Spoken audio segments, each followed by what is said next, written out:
Magandang araw po sa inyong lahat. Isa na namang menu ang tiyak na magugustuhan ninyo. Bukod sa masustansya na at madaling lutuin ay murang-mura pa. Tara, samahan niyo ako. Sa katamtamang apoy inilagay ko na ang kawali upang painitin. Pagkainit ka ng kawali, nilagyan ko ng 2 tablespoon na mantika.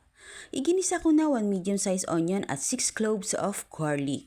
Pagkalabas nga ng aroma, isinunod kong ilagay ang 2 pirasong hiniwa na kamatis. Nang lumambot na ang kamatis, ibinuhos ko na isang lata ng sardinas, binudbura ng pinong paminta at asin pampalasa. Pagkatapos ay haluin upang manuot ang lasa.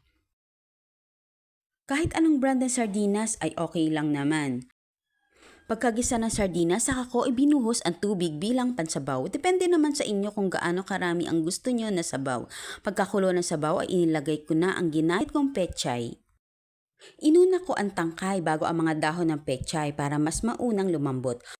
Kung sa part na ito ay nanonood ka pa rin, pwede mong i-comment dyan sa ibaba kung taga saan ka para malaman ko kung hanggang saan umabot ang video ko. At eto na nga ang tinatawag na special udong.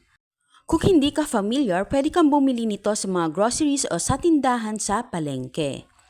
Sa isang pack nito ay mayroong 8 sachet ng special udong. Kaya kung nagtitipid ka, pwede mo mahatiin para sa susunod mo pang lulutuin. Kayo ba, na-try nyo na rin ba magluto nitong special udong? Pwede mong i-comment kung ano ba ang naging experience mo sa pagluluto. Siyempre, hindi natin kakalimutan na tikman ang ating niluluto. Sa puntong ito, hindi ako kontento sa pagkakatimpla. Kaya dinagdagan ko ng patis pampadagdag lasa. Haluin lamang natin para mag-blend ang lasa. Hayaang kumulo hanggang sa lumambot ang udong at pechay. Haluin paminsan-minsan. Tikman ang udong kung malambot na.